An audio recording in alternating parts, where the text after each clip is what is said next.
Namaste. How y'all doing? I love you. I'm really tired right now, but I feel like I need to video this one. I might yawn and everything. It's not that I'm bored, okay? I have named this episode, "Oh no, not this again." When I get psychic messages, whether for myself or others, the same themes keep rebounding through the astral plane. No, seriously, sometimes it gets boring saying the same thing repeatedly to my different clients. Practically everyone responds positively. "Hey man, I really needed to hear that." I find it interesting that so many people are struggling with the same issues. Those of us who have long been on the path must remember, everyone is on an individual course to enlightenment. Be patient. They must start somewhere. Remember where you came from. Pay attention to the basics and be grateful for the reminder. No one is superior or inferior. Pride cometh before destruction, and a haughty spirit before a fall. Spiritual pride is not spiritual. Sorry. I love you is the number one message from the spirit world. It always makes my querents cry, and it makes me cry too. Particularly men, fathers and grandfathers, urgently relay this specifically to their daughters and granddaughters. The men from past generations were conditioned to be tough and stuff their emotions. Many have never heard these most important words from our significant others. On the other side, we are finally free from social conditioning and peer pressure. Love becomes the first communication. Another message that is a real tearjerker is, "I'm proud of you." Lots of children strive their whole lives to please their parents and never hear those precious words. It is usually the second thing that is communicated by the departed loved ones. "Leave the bum" is something I hear often, especially from grandmas to their granddaughters. Interesting, eh?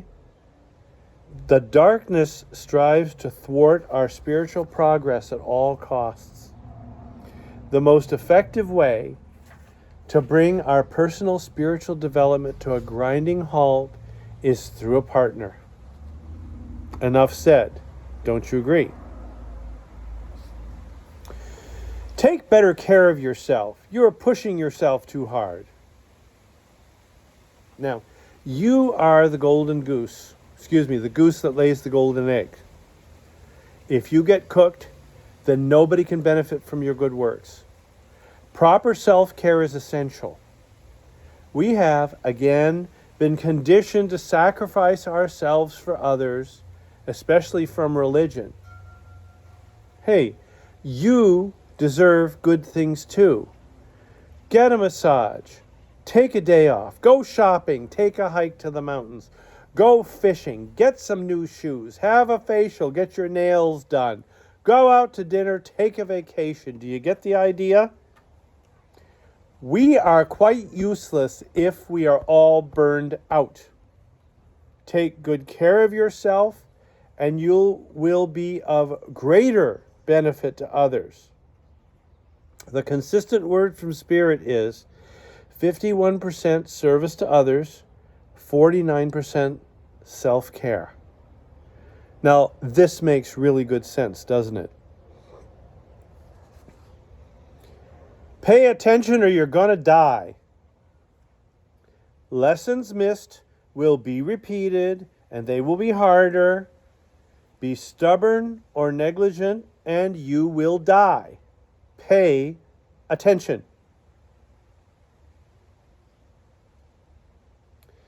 Follow your goals, but look up. Now, having your nose to the grindstone, doggedly pursuing your dreams, may have consequences. The universe may actually know more than you, and may have something that is actually better than what you have planned. Come up for air sometimes and allow Spirit to lead you into amazing, amazing places. Now, certain tarot cards pop up frequently. I can read these ones really well when they come up because I've had them so many times. Let me know if these resonate with your life situations. You know this guy. Death. Spectral death can mean actual death of individuals in the querent's life. Do you see the old king down here?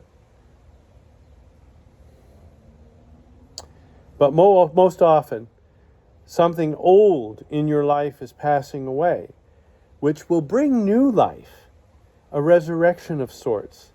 See the young child, and then there's the sunrise off in the distance through the gate? Now, none of us likes change, period. And disruption of our familiar, sometimes dead routine. However, growth and renewal keep us really living. The message is not to fear change. Oh, and it's coming anyway. Two of Swords. Open your eyes and make a decision. The future has so much good in store that you are not willing to see. And see, she's got two swords. She thinks right or left, black and white, this or that. Whereas there's a whole world of possibilities behind her that she isn't even considering. Outside the box, folks. Now, the Five of Cups. See this poor guy? He's grieving over the cups that have spilled, but he has two left. Okay, you've experienced significant loss. Grieve it and move on. You still have so much. Turn around and see. Continue the journey and claim the castle. Now, the Three of Swords. Boy, this says a lot, doesn't it? I know that your heart has been severely wounded. Go through the pain of forgiveness and pull those swords out. It is the only way to move on. I need to hear this too. Seven of Swords. Think. Don't just react. Sit down. Get advice from a neutral party. Come up with a strategy. Play your cards close to your chest. Don't say so much. Sometimes we blurt out everything in our life and it's used against us. And there may be tricksters who are strategizing against us also. So just open your eyes, shut your mouth, and think a little bit. The Six of Swords. Get out of your present situation. Cut your losses. Move to the other side of the river. Start over in a better place. Notice the woman and child don't have any baggage. They're just getting out of town and starting a new life. Sometimes you need to do that. Now the Eight of Swords. This is a really, really speaks so much of so many of us. See, she's standing there. She's blindfolded. She thinks she's in prison, but it's a self-imposed prison. Take the blinders off and you can walk free. Your fears are self-imposed.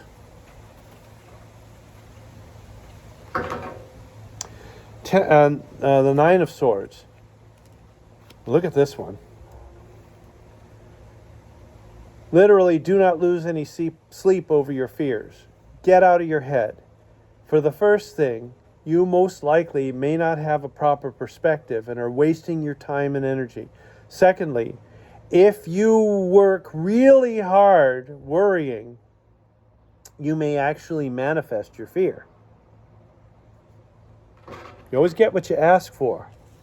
Be careful what you dwell on. Now, the Ten of Swords. This is really a scary one for a lot of people. And when I got it, I didn't like it either. The guy's really dead. I mean, the worst has happened, right? See that guy with the 10 swords in his back? The worst has happened. It's over. His hand, however, is forming the same blessing as the Hierophant card. Difficult, overwhelming situations are really blessings in disguise. Once it has occurred and done its worst, it has no more power over you, and you find newfound freedom. The eventual victory is sweet.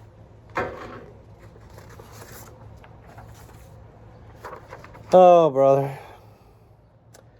You're really a homosexual. Yeah, no. We just never come out and say that one.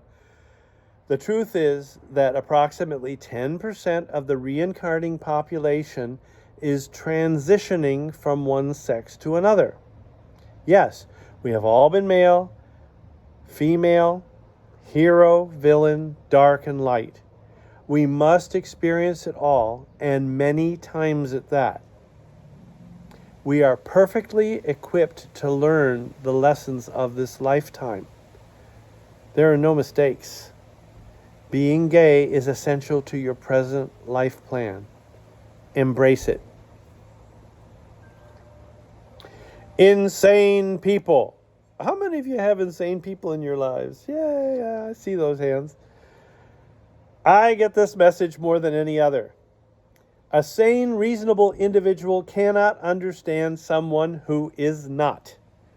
I do not care how much you try, it will not work. You would have to be insane. You are not. Hence the dilemma. My God, the time we waste in this fruitless endeavor. It is impossible to mess with anyone's free will. Forcing them to change will never happen. After simply accepting this crazy person that you love as they are, there are only two courses of action. You either live with them or leave them. You will never force them to be anything else.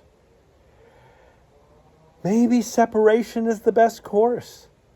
Then you can continue your own spiritual journey unencumbered. And your significant other is allowed finally to deal with their own karma. Do not judge anyone else. They are here to learn lessons too, and maybe enabling them is keeping them from spiritual progress, which is really no help at all. It's easier to see the light when it's dark. Remember, you ask for everything that you have experienced in this incarnation. Stop whining for Christ's sake. Yeah, I need to listen to my own advice. Your life plan that you carefully crafted with your soul family, guides, and counsels is unfolding perfectly. Let it happen. There are no good or bad experiences, mistakes or accidents. It's all learning experience. Stop judging, detach, and learn something. Well, that's enough for now. I think it's quite enough. I hope you still love me after this. Please carefully consider what has been discussed in this video. Take what resonates. Let the rest go. I need to tell you the truth. And I say namaste. I love you. And sometimes the truth hurts. Take care.